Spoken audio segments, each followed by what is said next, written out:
はい、こんにちは、デイビッドです。今回の動画では、カスタムペイントを楽しもうということで、こちらですね。こちらの、今回は、C24 の1ですね。こちらを、ちょっとサンプルにして、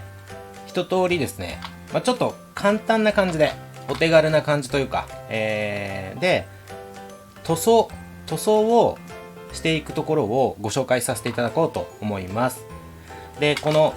WPL のモデルなんですけど、一つの特徴として結構ディテールが細かいというか、結構リアルな作りしてるんですよね。ボディ部分だけ見ると結構プラモデル並みというか、結構出来がいいので、ぜひですね塗装をして楽しむっていうこともしていただきたいなと思っています。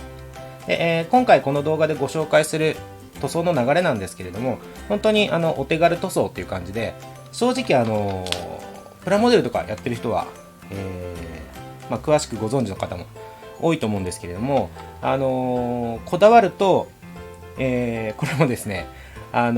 非常に奥の深い分野ですよね。こういう、例えばカーモデルの塗装っていうと、本当に奥が深くていろんなやり方がありますし、こだわると本当に、手間がかかるっていうところもあるんですけど、基本RC カーなんで、走らせて遊ぶっていうのが前提になりますので、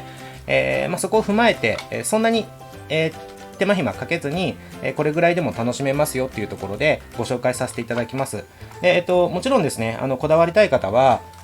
今時、本当にそれこそ YouTube とかで、検索していただくと、より詳しいやり方いろいろ出てきますので、そういったものも、ご自身でですねいろいろ調べて自分なりにペイント塗装ですね楽しんでいただくっていうのも楽しみの一つかなと思いますので、こちらの今回の動画もあくまで参考程度にっていうので、見ていただければと思います。よろしくお願いします。はい、では早速まずボディ塗装したいんでボディを外していきます。ボディの外し方他の動画でも紹介してますが、どうしましょう。ちょっとこちらの動画でもある程度説明しながら外していきたいと思います。で、今回この C24 なんで、C24 の外し方になりますが、もしですね C34 もやってほしいとか、D12 もやってほしいとかっていうご希望あればコメント欄、あとはお問い合わせの方からいただければ、ご要望多ければやりますのでよろしくお願いします。じゃあ、まずですね、こちらちょっと暗くて見えないですね。これ見えますかね。はい、すいません。ちょっとさっき照明の位置が悪くて見えづらかったんでちょっと照明追加しました。ちょっとマシになったと思います。ここですね。ここの、バンパーの裏側のここのネジじゃなくてそのさらに奥にネジがあるので、ここを外してください。こことここです。外しますね。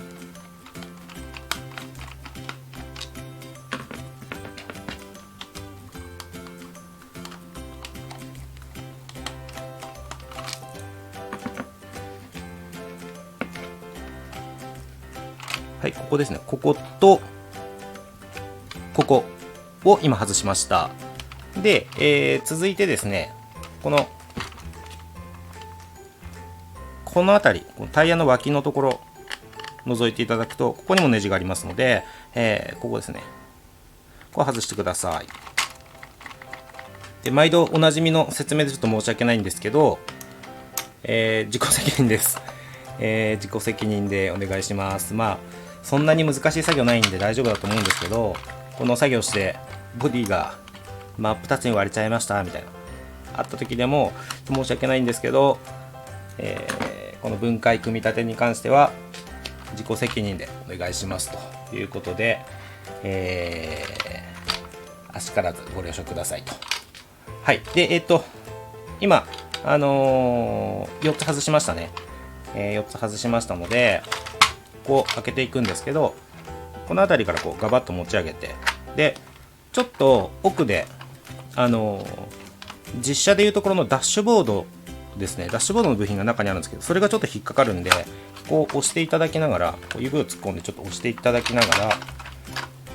外していただくとこう持ち上がるので、こんな感じで、これでフロント部分が外せました。はい、続いてリアですね。リアのこの荷台を外していきます。荷台はこの今フロントを外したんで、こう外したところのここにネジが見えてくるんですけど、まずこちらを外してください。リアは3箇所ですね。3箇所のネジ外します。で、反対側も外します。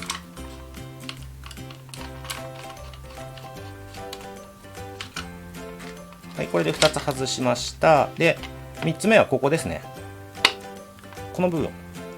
このネジを外してください。これでもうリアは外れます。こんな感じです。はい、これでボディのフロント部分とリアの荷台の部分外したんですが、ここから塗装するためにはさらに分解しないといけないですね。特にこのフロントガラス、これついたままで塗っちゃうと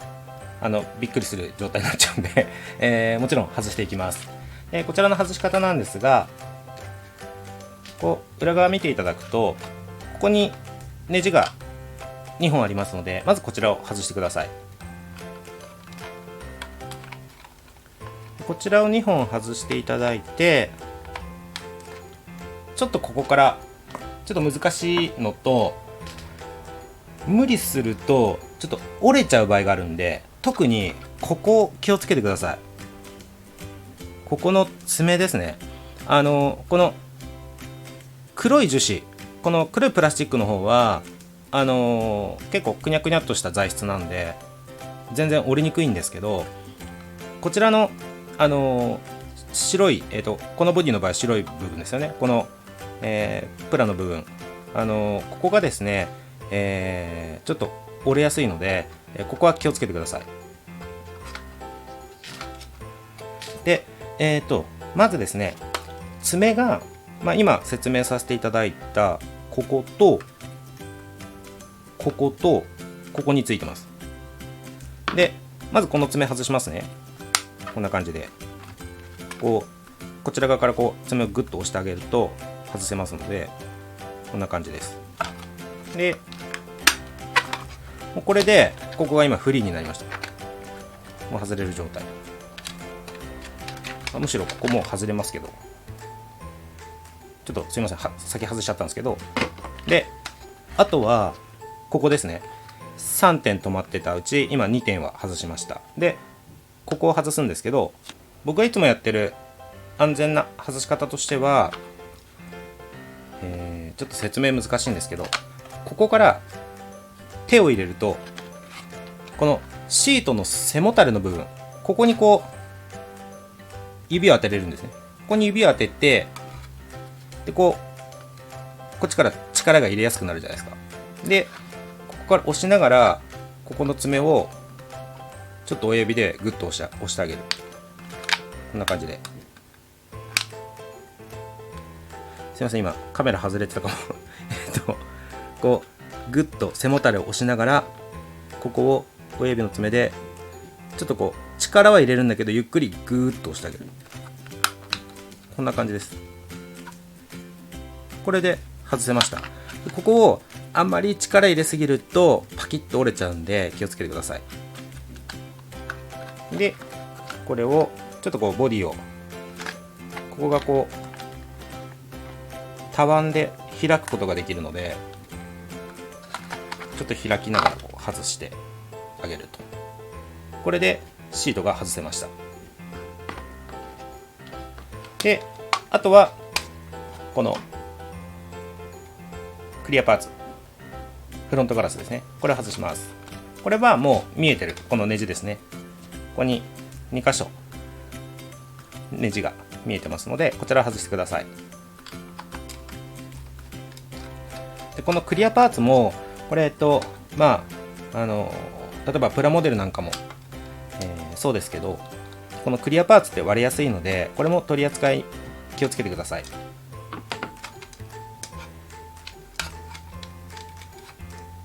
はい、これでもう外せますね。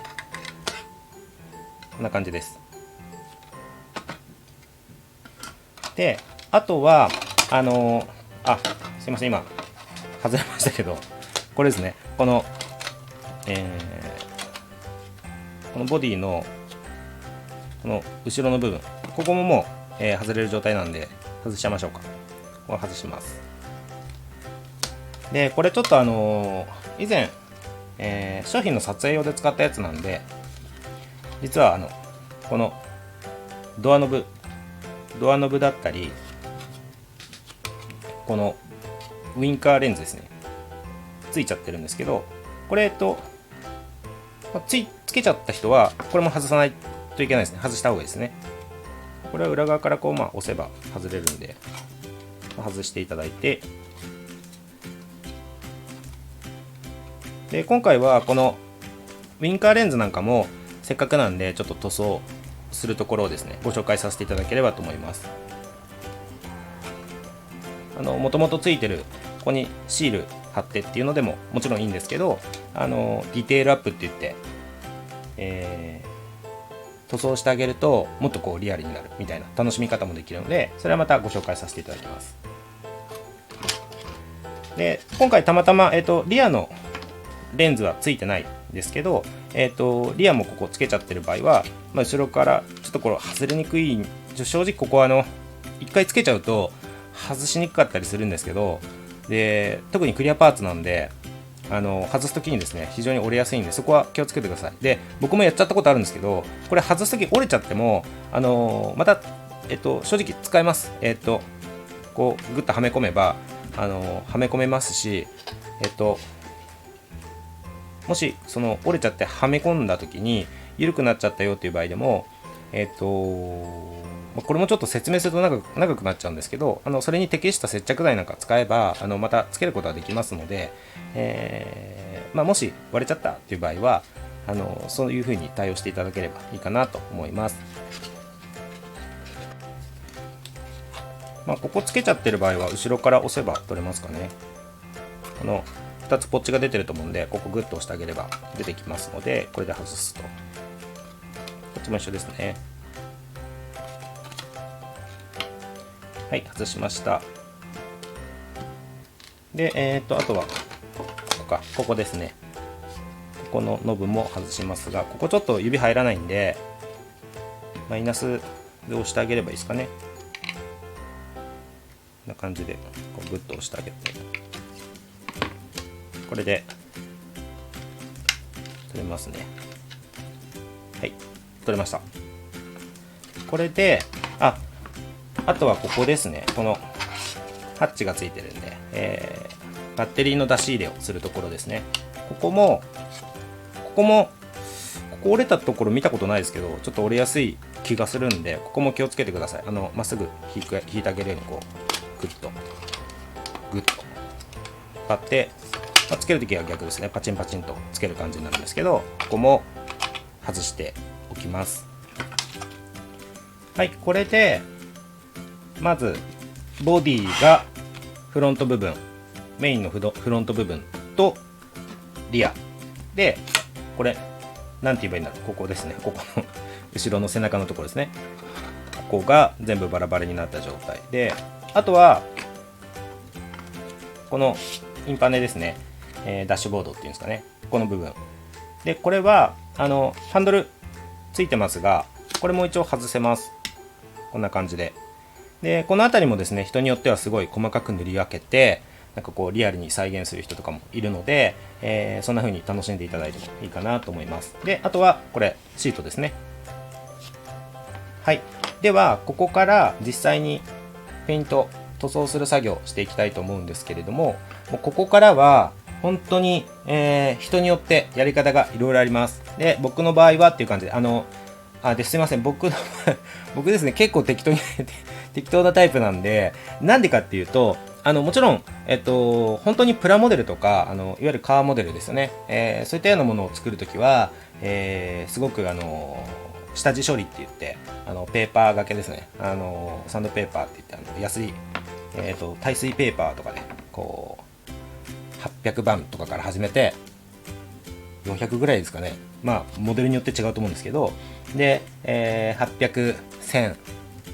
普通1000ぐらいで読めます？すいませんこの辺の話すると長くなっちゃうんで、なんか多分すごい人は2000とかまで行くんですかね。やると思うんですけど、基本ラジコン RC カーなんで、走らせてなんぼっていうところありますので、僕は、で特に今回は塗装、まず一応ペーパー掛けはします。ちょっと手順的な部分ですけど、ペーパー掛けして下地処理っていう形で、ペーパー掛けして、で洗剤で洗います。で1日乾かします。で乾かした後にサフェーサーって言って、でご存知の方いるかもしれないですけど、うちレイウッドっていう会社で、実はエアブラシも販売してますのでちゃっかりそのエアブラシは使います。エアブラシ使って、サフェーサー拭いて、で、そのサフェーサーと最後に塗る色の間にですね、下地の色って言って、上に何色を塗るかによっていろいろあるんですけど、どうしましょう。今回多分、これベース白ですよね。白で、一応サフェーサー塗って、それグレーになると思います。グレー拭いて、でちょっとまたペーパー当てて、凹凸見るみたいなのあるんですけど、でその後に、白のサフェーサー拭いて、最後黄色塗ろうかなと思ってるんで、明るく黄色の色が明るく出るように、今回は、普通のグレーのサフェーサー拭いて、最初から白でもいいんですけどね、もうこの辺本当自由です。で、その後白のサフェーサー拭いて、でその上に黄色を塗るっていう順番でいこうかなと。でせっかくなんで、こういう四駆系のモデルってなんか汚れてたりするとかっこいいじゃないですか。これも好みですけどね。で今回はウォッシングって言って、いわゆる汚し塗装みたいなところまで、せっかくなんでやってみようかなと思ってます。はい、では今回、お手軽モードって感じで塗っていきたいと思いますので、パッとやっていきたいと思います。これ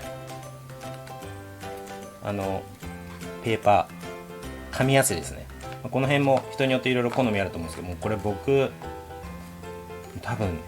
20年もいかないか、でもそれぐらい昔からなぜかこのタッパーに入れてます。はい、ちょっと今たまたま動画に映しちゃったんで、多分これすごい使ってますね。でこんな風にいろんな番手で、どれぐらい320から多分400、800、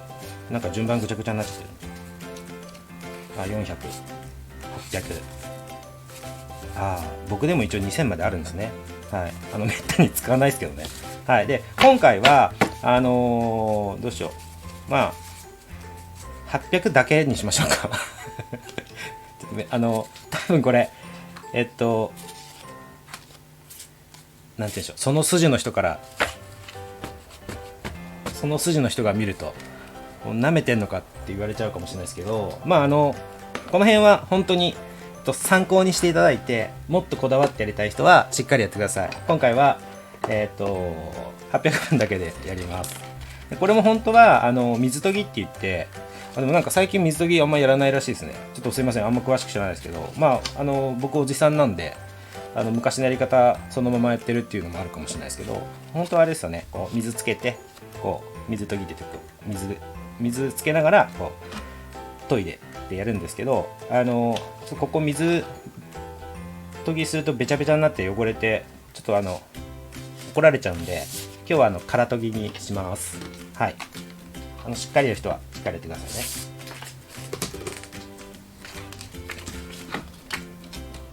はい、であとこれもちょっとなんかすいませんね、本当はちゃんとやれよって言われるかもしれないですけど、よくやるのが捨てサフって言って、なんかサフェーサーを軽く拭いて、でこうペーパー当てていくと凹凸が見えて、こうしっかりこう形整えるんだよみたいなやり方もあるんですけど、その辺は本当に今日こればっかり言ってて申し訳ないですけど、こだわる人はなんか動画検索すると本当にいろいろ出てくるんで、こういう引けって言ってね、ちょっとへこんだりしてるんですよ。ここにこう支柱っていうかネジ止めの棒が立ってるじゃないですか。こういうところの裏って引けって言って、ちょっとへこんじゃったりしてるんですよ。こだわる人はこういうところも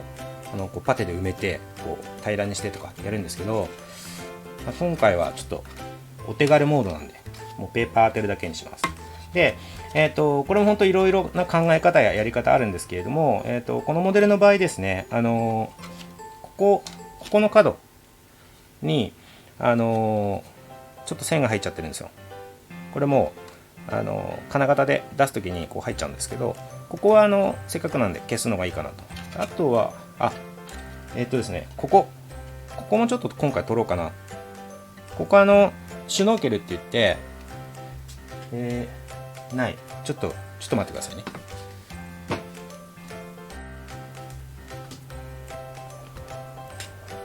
はい、すいません、ありました。これです。実写でいうところのシュノーケルって言って、それを表現したプラパーツがここに C1424 の場合ついてますよね。こんな感じで、これかっこいいんですけど、ちょっと今回このモデルですね、この車体に関しては今後どんどんカスタムパーツ、WPL ジャパンでも、販売を予定してます。すでにちょこっと出てますけれども、ちょっとお待ちいただいている皆さん大変申し訳ないんですけれども、どうしても時間かかる部分ありまして、準備ですね。今後どんどん出していく予定なんですよ。で、それも、カスタムパーツをこう車体につける説明の動画っていうのを出していきたいなと思っていて、その時にこれ、今回この車体ですね、ノーマルの車体につける動画でもいいんですけど、ちょっとそれじゃ寂しいなと思ったんで、そのためにちょっと今回塗装しようと思ってるんですね。で、そういった時にちょっとひっくり返してこうそこの部分いじったりするんで、その時にこのシュノーケルってちょっと正直邪魔になっちゃったりするんで、そういう意味でもちょっと今回シュノーケルはなしパターンで作りたいなと思ってます。で、そのためにどうするかっていうと、この見えますかね、この突起、これがシュノーケルをつけるためにここはめ込むためにちょっと出てるところあるんですよ。で、こっちないんですよね。で、これシュノーケルつけないのにこう残しておくとちょっと変なんで、今回はちょっとここも削ろうかなと思います。で、合わせてこの穴ですね、この穴も、一応埋めます。ここどうしよう。ここステップつけるところですね。ステップもない。ちょっとごめんなさい、ちょっと持ってきます。はい、たびたび失礼しました。こちらですね。これが本当はここにこうつくじゃないですか。こういうやつ。これも今回シュノーケルも取るんで、ちょっとここもなしパターンやってみましょうか。こうパテで、さっきお手軽にやるとか言ってたのにちょっとこだわり始めたんですけど、もうちょっとパテで埋めますね。はい、それぐらいにします。あとはもう全然普通に作ります。塗ります。はい。すいません、ちょっとだいぶ話それちゃったんですけど、これペーパー当てていくんですが、今すいません、ここやるって言っちゃったんで、ちょっとこれ取りますね。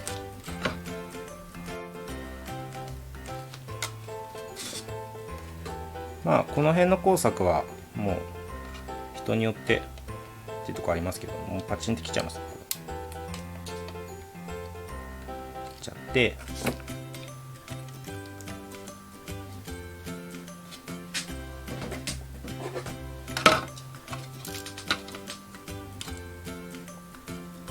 カッターでだいたい切っちゃって、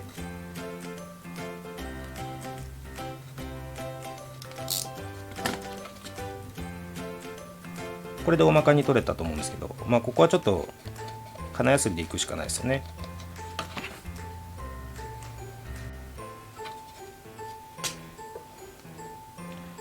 はい、じゃあここですね、ちょっと削っていきます。ちょっとカメラに入るように削るの難しいですね。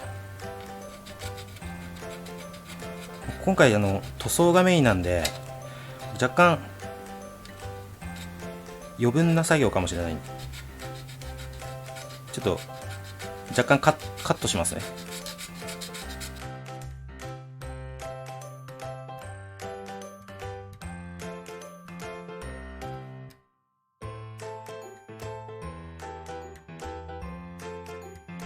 ちょっとこの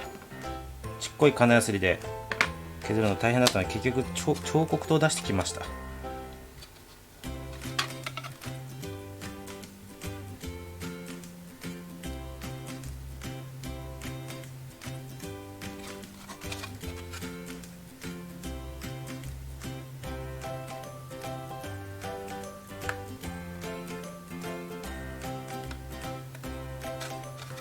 なんかこういうのいじるとき彫刻刀便利ですよね。これもだいぶ昔から使ってますね。なんか一回も研いだことないですけど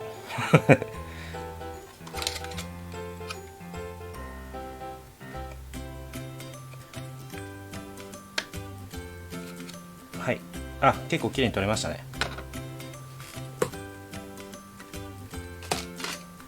あとは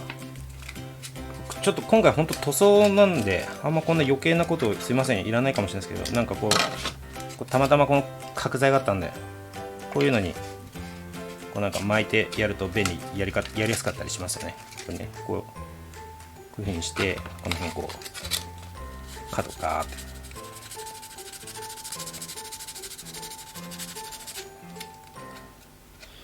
はい、だいたい消えたと思います。まあこのぐらいで大丈夫だと思います。はい、で本当ちょっと話がそれちゃって申し訳ないです。まあ基本的に今回のこのペーパー当てる目的っていうのはさっきもちょっとお話ししたんですけど、こう面出したりとか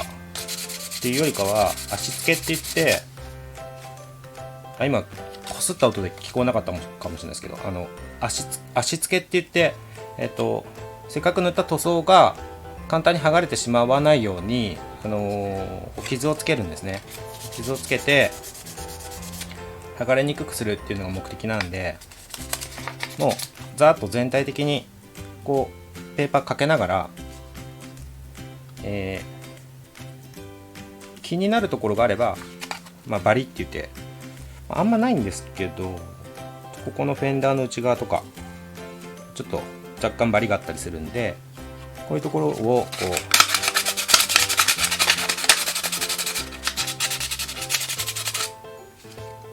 うなくしてあげるっていうのも、まあ、基本こう全体研ぐというかヤスリかけながら、気になるところあればちょっとこう綺麗にしてあげるっていう程度でいいかなと思います。このモデル結構筋は深いんで結構強気でいっちゃっても消えちゃったりっていうのはないと思うので、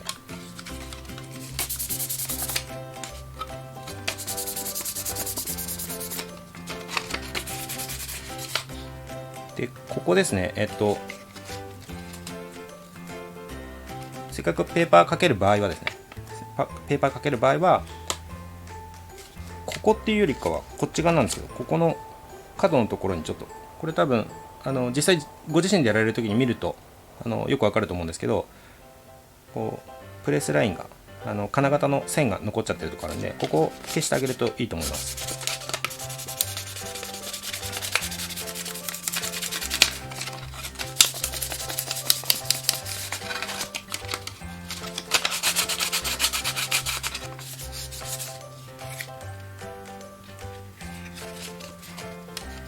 でこれ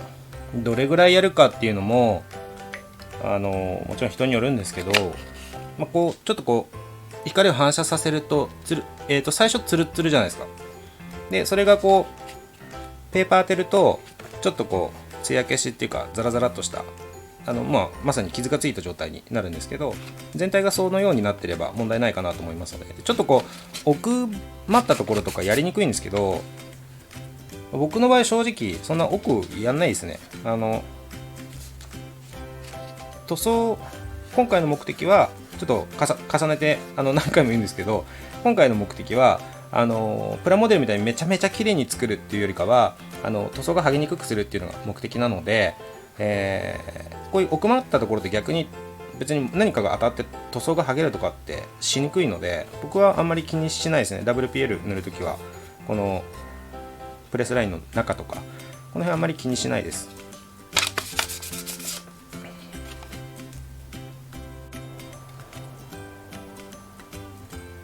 なのでそういう意味で言うと、こういうフェンダーのこの、オーバーフェンダーというか出てますよね。こういうところは実際に走らせた時にこうぶつけたりしやすいので、こういうところは少し丁寧に食いつきを良くするために少し丁寧に入念にペーパ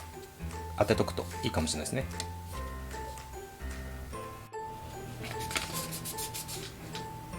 あとここですね。ここも金型の段差が出てるとこあるので、ここも消しといてあげるといいかもしれないです。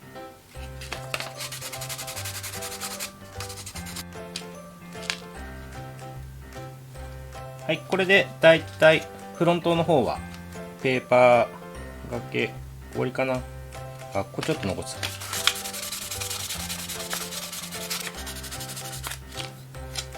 はい、いいと思います。こんな感じで、フロント終わりで、リアも、ペーパーかけます。リアもちょっと動画で映しても長くなっちゃうだけなんで、ちょっとリアやります。はい、すいません、リアもやりました。ちょっとカットしちゃいましたけど、リアもやりました。で、これもやりました。で、リアちょっと中なんか塗ってあるじゃないですか。この、C24 の1って、内がこうかっこいいですよね。これ結構好きなんですけど、黒で塗られてるんですけども、ここは、いいかなと思ってペーパー当ててないです。このまま塗っちゃおうかなと思います。はい。で、あとはこれも一応軽くですけどペーパーは当てました。全部空研ぎですけどね。で、ここはどっちでもいいと思います。ちょっとこれ樹脂が柔らかいやつなんですけど、正直これ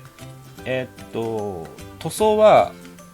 しても結構落ちやすいです。ただ内装なんで結局こう組み立てた時に中に入るじゃないですか。こう中に。なんでこう走らせた時にぶつかって塗装が剥げちゃうとかってしにくいのはしにくいんですけど、ペーパー当てる人は当ててみてください。僕なんとなくやんないです。これはなんか粘性が高い樹脂なんで、あんまなんかペーパー当てるの好きじゃないなって感じなんで僕はしないですね。でこっちはなおさらなんて言うんでしょう、もうこの艶消しっていうか、カーモデルなんて言うんでしょう、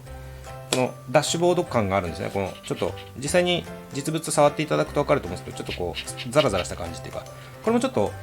ペーパー当てちゃうとこのディテールが崩れちゃうっていうのがあるので、僕はこれはあんま塗らないです。ごめんなさい、塗るんですけど、ペーパー当てないです。はい。じゃああとはここからですね、これを洗います。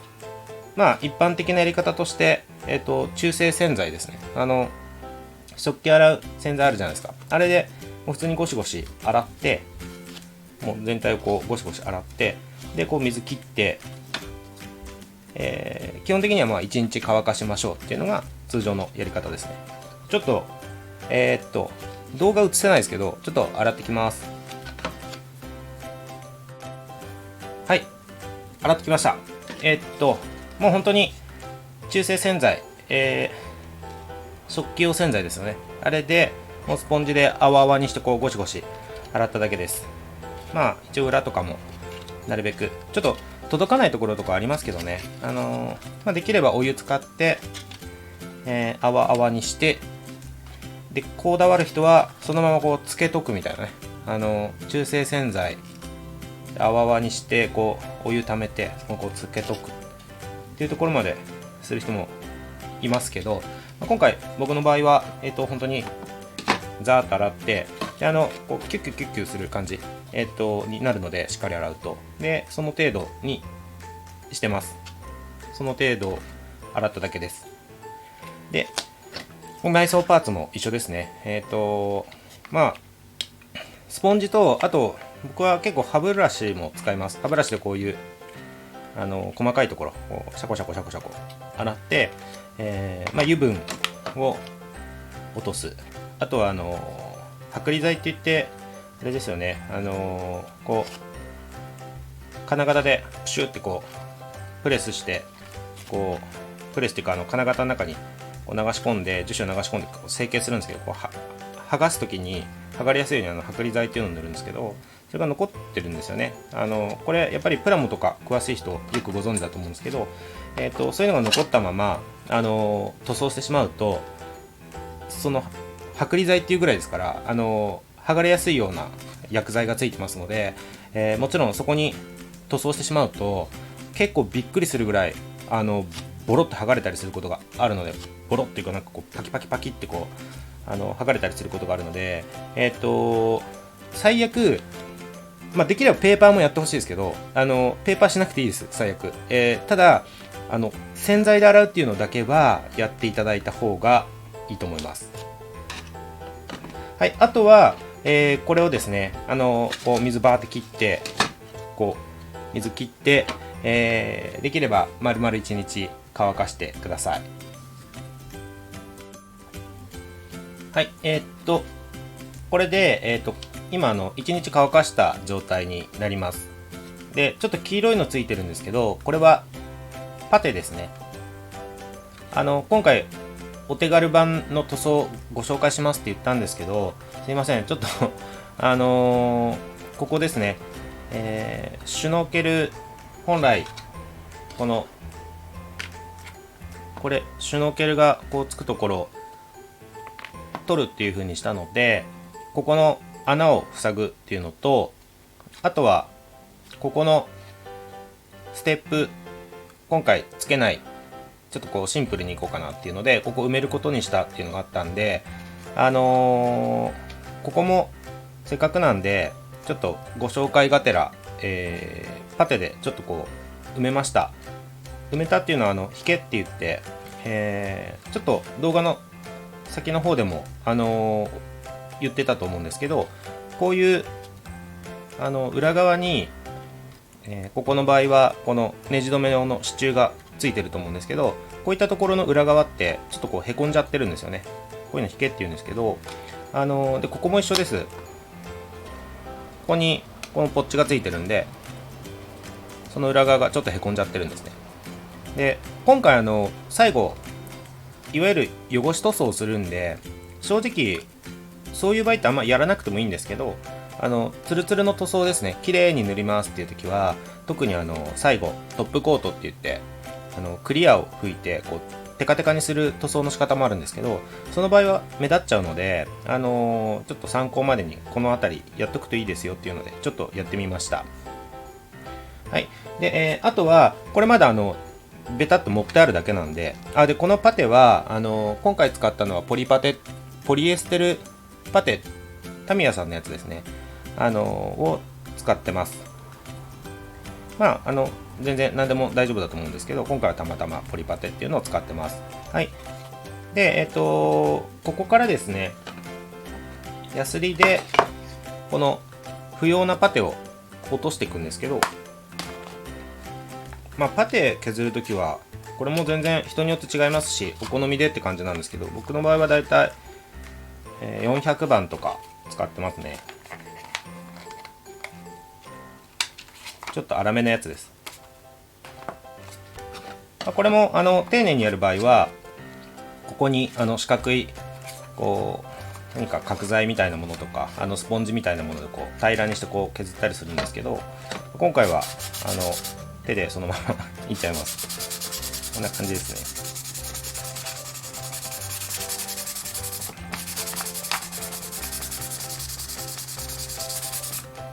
こんな風にして滑らかになるまで、ヤスリで削っていくんですけど、ちょっと長くなるので、ちょっとカットしますね。はい、今どんどん削って、この辺とかこの辺とかはだいぶこんな感じになってますね。でここも削って、ここも削ってこんな風になってます。でこの辺りがちょっといざやってみたら、すいません、ちょっとお手軽にって感じで手だけでやりますとか言ってたんですけど、ちょっと結局この辺はやっぱりこういうこれたまたまその辺に落ちてた角材ですけど、こういうようなものにこう当てたりしてまっすぐな面が出るじゃないですか。で、これでやっぱ削った方が楽だなっていう感じだったんで、ちょっと一応一つのやり方としてご紹介させていただきます。こんな感じですね。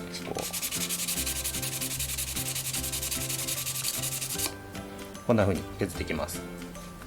で、ここもそうですね。もうちょっと引けがあったんで、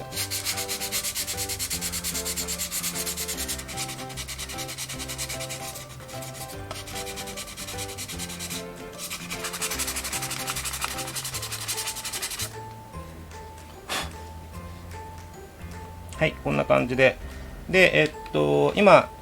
これが320か、400とか320とか、それぐらいで、バーッと削って、で、続いて、大体やっぱ800番ぐらいまでは上げていった方がいいと思うので、これも人によってやり方いろいろですけど、僕の場合は400で、このパテ、ガーッと落としたところだけですね。他は最初に800番で全体的に研いでますので、ヤスリかけてますので、このパテで埋めたところだけ今400とか320でまた削っちゃったんで、ここは、さらに800番、もっと上までいってももちろんいいんですけどね、今回は800番までこうで、ちょっと粗く削りすぎちゃってるんで、もうちょっと細かいめのヤスリで、ちょっとヤスリかけをしていきます。800番ですね。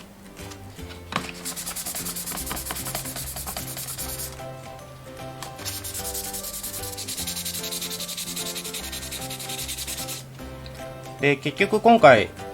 しっかりこうやってすいませんやっちゃってるんですけど、これどこまで、手間暇かけるか、こうわざわざねこういうペーパーヤスリとか買って下地、いわゆるこういう下地処理っていうのをどこまでするかっていうのも全然人それぞれなんで、これがあんまりこだわりすぎて修行のようにこう苦しい行いになってはいけないと思ってるんで、本当に、さっきもちょっと言ったと思うんですけど、最悪全然ここまでやらなくても洗剤で洗うだけでも十分塗装はできます。もちろんちょっと剥がれやすくなっちゃったりはするんですけれども、自分のご自身のできる範囲で楽しんで、塗ってみていただければっていうのが趣旨になりますので、こうやらないといけないっていうわけじゃなくて、本当に参考にしていただいて、もっと手軽に済ませたいなっていう人は全然それでも、楽しむっていう意味ではすごくいいと思いますので、もう自分のできる範囲で自分のやり方でやっていただくのが一番いいかなと思います。じゃあちょっとこのまま動画が長くなってもいけないので、下地の方は処理の方は仕上げちゃいますね。はい、これでだいたい400でガーッとパテを削って800番でもう一度仕上げてっていうところまで来たんですけど、ちょっとここですよね。このステップ7パテで埋めちゃったんですけど、ここの線がパテでっていうかもともと穴なんで、本当はここ線つながってた方がいいのにこう埋まっちゃってるっていう状態なんで、ここもそんなに目立つ場所じゃないですし、本格的なプラモデルってわけでもないので、適当に今回はデザインナイフでこの筋を彫り直しておこうと思います。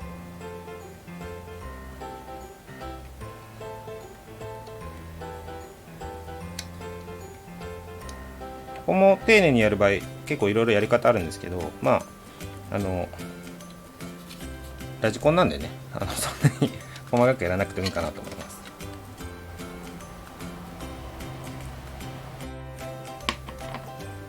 はい、今ちょっと、デザインナイフで、筋を彫り直して、でちょっとちゃんとプラモデル作ってる人から見たら怒られちゃうかもしれないんですけど、もう今この筋結構幅があるので、ちょっとデザインナイフで彫り直しただけではちょっと心もとなかったんで、もうこのマイナスドライバーの先がちょうど同じぐらいだったんで、もうこれでこんな風にしちゃいますちゃんとやる人はちゃんとやってくださいね。こんな風に無理やりちょっと筋を彫り直してます。これでいいんじゃないですかね。はい、こんな感じになりました。はい。で今こっちは結構綺麗に一発で綺麗にいったんですけど、こちら側がちょっとパテ足りないところがありましたね。ちょっとピント合わないかな。あ、見えますかね。このちょっと平らにした時にまだへこんじゃってる部分があったんで、これぐらいのちょびっとだったらポリパテ使うのもちょっと面倒なんで、普通にこれタミヤさんのやつですけど、こういうチューブでピッて塗って、もう乾かすだけみたいなやつでちょっと埋めちゃおうかなと思います。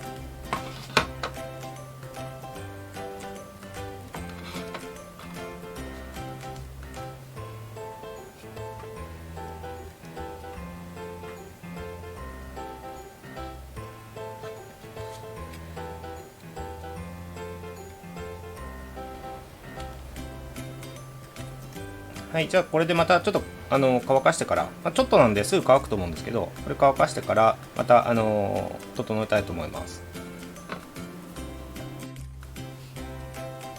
はい、こちらが今1時間半ぐらいですかね、置いといて乾かした状態になります。まあかなり薄めに塗っただけなので、それぐらい乾かせば十分かなと思います。でまたこちらをちょっと削っていきます。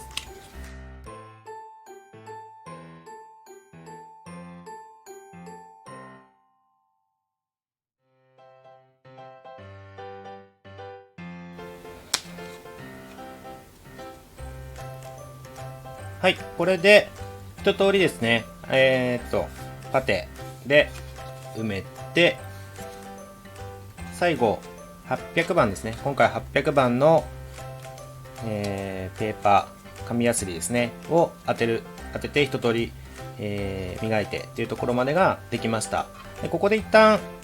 後ろはもう特にやることないので、こっちはもう洗ってあるんで、洗ってから特に何もしてませんのでこのままでいいと思うんですけど、こっちちょっと、一回洗ってからまたベタベタ触ってるんで、これはちょっと洗って、サフェーサーですねを拭いていきたいと思います。はい、ではこれで今っていうか結構前ですけど、中性洗剤でもう一度洗いました。洗ってもうこれから塗れる状態になりましたので、サフェーサーから拭いていきたいと思います。サフェーサーっていうのは、ご存知の方多いと思いますけど、下地塗りって感じで、このプラスチックモデルなんかは、だいたいある程度丁寧に塗っていこうかなっていう時は、サフェーサーっていうのをこう一回塗って下地を作るんですね。でその上からまた、今回の場合は黄色を拭きます。最後黄色を拭きたいなと思ってるんで、ちょっとグレーのサフェーサー拭いて、次白のサフェーサー拭いて、最後に黄色っていう感じでやっていきたいなと思ってます。で、塗る時なんですけど、これももう人によってやり方いろいろあると思うんですけど、だいたいこういう、これもちょっと何度か使ってるんでちょっと色がついちゃってますけど、こういうペットボトル使うといいですね。ペットボトル、空いた空になったペットボトルに水をある程度、もう半分ぐらいとかでもいいので、これちょっと今満タン入ってますけど、水を入れてちょっと重りにしてあげて、でてっぺんにこういう両面テープですね、両面テープを貼ってあげて、そこにこんな感じで固定してあげて、そうすると持ち手になるっていうのと、塗った後に置いて乾かしておけるので便利ですね。知ってる方多いと思いますけど、こんな感じで荷台もそうですね、こうペタッとくっつけて、こんな感じにして塗ると。あとは細かいパーツ類なんですけど、こういうクリップがあると便利ですね。適当な場所を挟んであげて、こう持てるようになるので、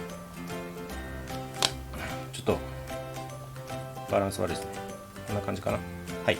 こんな感じでこう塗って刺して乾かしておくと。はい、ちょっと前置き長くなっちゃいましたけど、では今からようやく塗っていきます。でちょっと塗りの作業なんですけど、塗装ブースが塗装ブースっていうところでちょっと今回の場合ですね塗るんですけど、そちらの方にカメラ設置するのはちょっと難しかったので、そちらは動画の方はちょっと iPhone 使って撮ります。そうするとちょっと音声がうまく撮れないっていうのが今あってですね、ちょっと申し訳ないんですけど、また塗装ブースでちゃんとした動画が撮れるようにしたいなとは思ってるんですけど、ちょっと今うまく撮れないので iPhone で撮りながらちょっと音声別でこのまま話しますので、まずですねこちらですね、今塗装ブースが映ってると思うんですけど、こんな感じでサフェーサー、まずグレーのサフェーサーを吹いていきます。これは一応ですね弊社が販売しておりますレイウッドのエアブラシですねのデルタっていうのを使ってます。はい、こんな感じで全体を覆うようにしてサフェーサーを吹いて、隠蔽力っていうのは高いのでそんなに厚にしなくても、すぐにこのサフェーサーの色で全体を覆い隠すことができますので、こんな感じで全体が塗れれば OK と。でこちらを乾かして次は白いサフェーサーを吹いて、これは同じ作業なんで、飛ばします。で、白サフを吹いたらこんな状態になります。でここから今回最終的に塗りたかった黄色ですね、黄色を吹いていきます。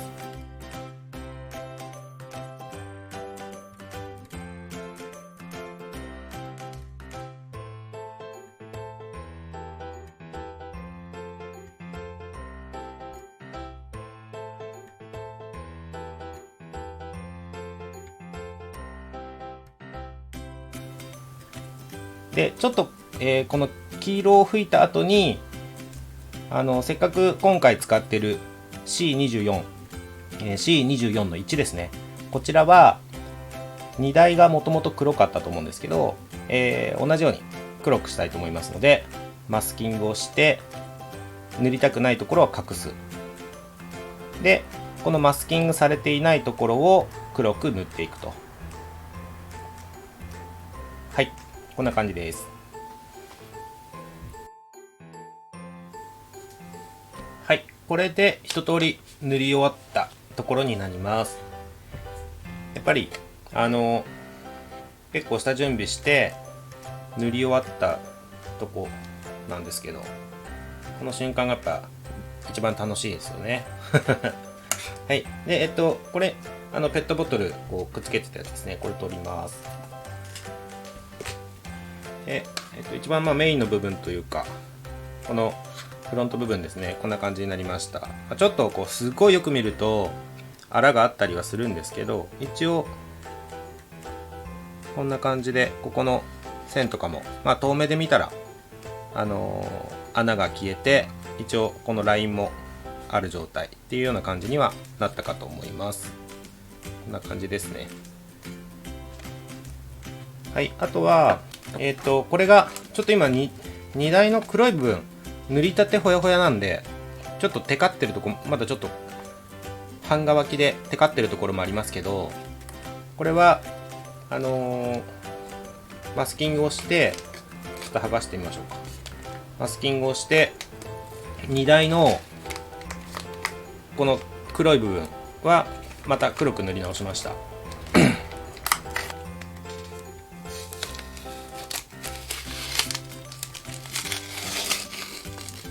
このマスキング剥がす時もうまくいくと気持ちいいんですけど、失敗してるとびっくりするんですよね。はみ出ちゃったりしてるところが僕の場合はよくあります。わーって言ってでリカバリーって言ってあれですよね、ちょっと直したりしなきゃいけなかったりとか、こういうところこうはみ出ちゃったりするんですよね、たまに。今回はひどくはみ出てるところはなさそうです。多分大丈夫です。大丈夫そうですね。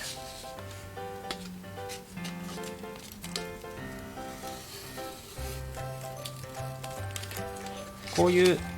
入り組んだところが結構はみ出ちゃうんですよね。思わぬ隙間が空いてて、そこから、今回はエアブラシを使ったんですけど、そのエアブラシから出た霧が隙間から入り込んじゃって、こう色がついちゃったりとかってあるんですけど、今回は一応、僕よく失敗するんですけど、大丈夫そうです。はい。これで、フロント部分とリアですねが黄色く塗れました。黄色っていうかちょっと薄めの黄色で塗ってみたいなと思って今回は塗ってみましたあとこれですね、このボディのこの部分ももちろん同じ黄色で塗りました。で、あとその他の部分なんですが、どうしてもすごい動画長くなっちゃうなと思ったんで、あまり詳しく説明してなかったんです。このダッシュボードですねは茶色くしてみました。こんな感じでちょっとこの後また、細かいところ、この窓枠とかこの辺もちょっと塗るつもりではいるので、その時に一緒にちょっともう少しなんか塗り分けはしようかなと思ってますけど、今のところこんな感じです。で、あとは荷台ですね。荷台はこれ塗った時のままなんですけど、これ割り箸ですね。割り箸の先に両面テープくるってつけて、そこにベタっとくっつけてこう持ち手にしてるような感じです。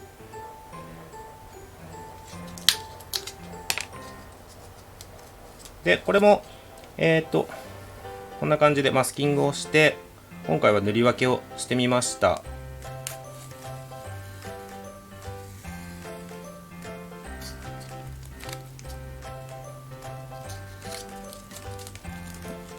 こ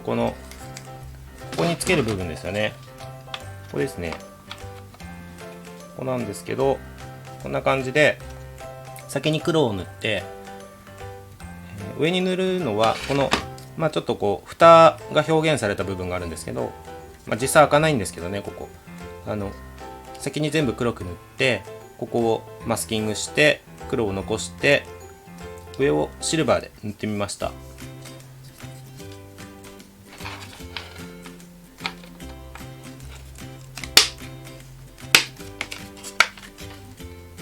こんな感じですね。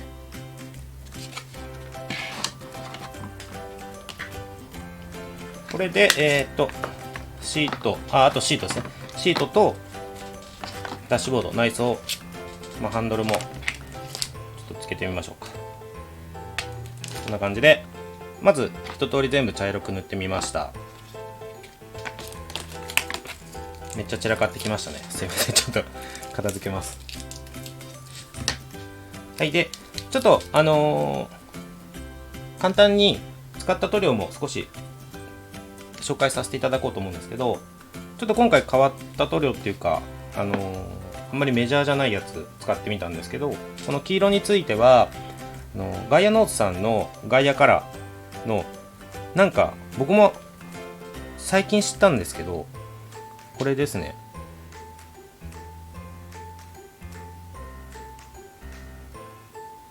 なんか僕はおじさんなんでわかるんですけど、サイバーフォーミュラって昔あったんですよ。なんかそれの車体の色に使われてるカラーシリーズみたいのがあるみたいで、今回黄色と白混ぜてやってもよかったんですけど、初めからこのいい感じっぽいなっていう薄い黄色があったので、これを使ってみました。これがこのメインの黄色い部分ですね。あとさっきのこの荷台のシルバーのところはタミヤさんのラッカー塗料のスパークリングシルバーっていうのを使ってみました。これ金属っぽい表現したい時に結構キラキラしやすいので、これは結構好きですね。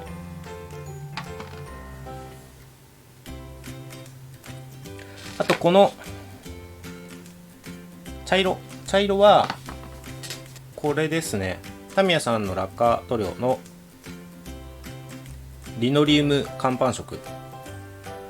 これ本来おそらく船のモデルとかに使うやつだと思うんですけど、なんかこういうシート塗るときにいい感じの色になるんで、僕は結構気に入ってこういう時に使ってますね。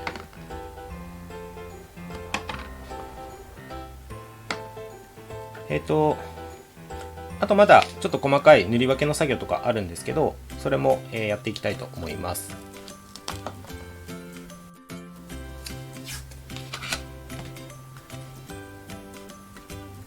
一応この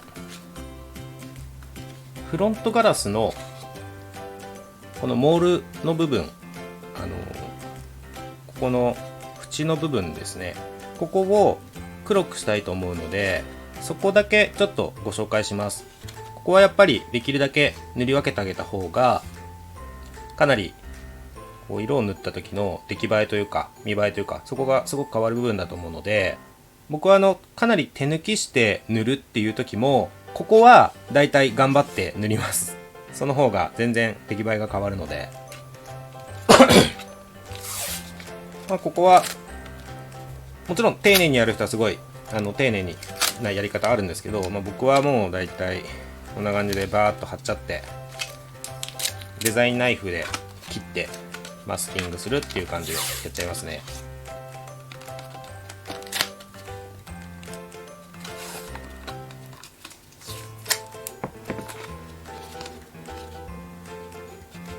でここは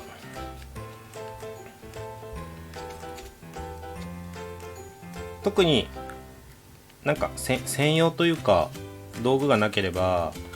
もう爪でこんな風にやっちゃっていいかなと思います。でもし毛書き針みたいな、そういうの持ってる人はそもそもこんな動画参考にしなくてもいいと思うんですけど、毛書き針みたいなのがある人はそれでこうなぞってやるとミスが減るかなと思います。なんかこういうやつですね、こういう尖ったやつで持ってる人はこうなぞってあげると、なぞってから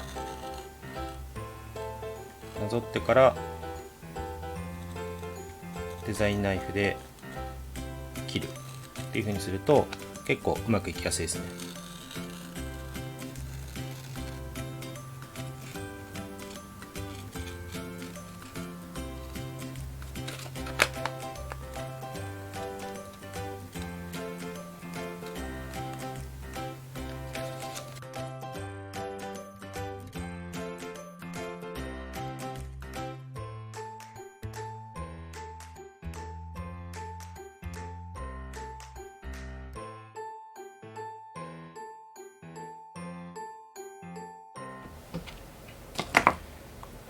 はい、塗ってきました。今回エアブラシでやってるんで、こういう時結構便利ですよね。この辺マスキングしてないんですけど、ここの周りだけマスキングして塗りたいところだけ細かく塗り分けができるので、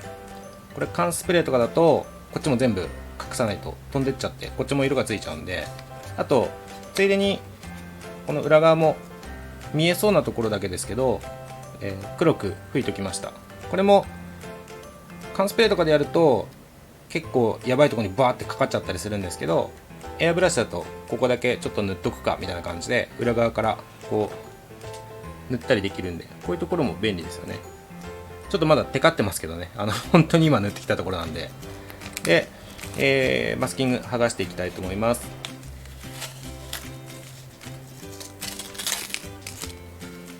これぐらいですね。はい、できましたね。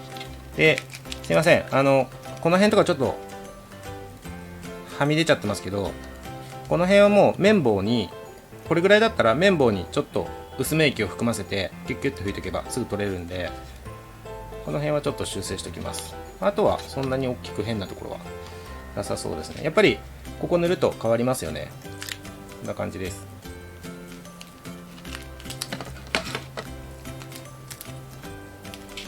あとすいません、結構今回ところどころ乱暴に雑なやり方してるんですけど、なんでかっていうと最後にその汚し塗装するっていう前提があるので、本当にこれ分かる人はもうすごい分かると思うんですけど、汚し塗装って結構卑怯な技でかなり粗く塗ったり作ったりしてそういう風にしても最後その汚し塗装するともうそれだけで、もう七難隠すじゃないですけど、もういろんな粗が全部なくなるんですよ。多分それ最後見ていただくと分かると思うんですけど、なんですいません、今回ちょっと結構雑にやってます。まあでもまあいい感じで塗れたかなと思います。はい。でこれぐらい濡れてくるとやっぱあれですよね、やりがちなのがこのシャーシに当ててみるっていう、ちょっと当ててみましょうか。こんな感じでこうなるってことですね。こんな感じになりそうです。はい、はい、でちょっと正直1本の動画で収まるかなと思ってやり始めたんですけど、ちょっと突然なんですが、今更なんですけど、ちょっと今この制作しながら動画を撮っていて、これめちゃくちゃ長くなるなと思ったんで、ちょっと突然で申し訳ないんですけど、ちょっと今回動画を前編にしたいと思います。で、ここから先はちょっと後編っていう風にして動画分けたいと思いますので、ちょっと一旦ここで動画を締めます。まあこんな感じで結構適当にって言うとあれですけど、そんなにこうかしこまってやらなくてもある程度こう塗装を楽しめますよっていうので、今ここまで来ている段階としては下地処理してサフェーサーっていうのを塗って、で色を塗ってちょっと細かい塗り分けをしましたと。でここから先後半についてはまたもう少し細かい作業をして、ちょっとデカールっていうのを貼ったりとか、あと汚し塗装ですね、汚し塗装してトップコートっていって最後コーティングするみたいな作業があるんですけど、そのあたりをご説明ご紹介させていただければと思いますので、一旦以上になります。ちょっとすいません突然ですけど、ご視聴ありがとうございました。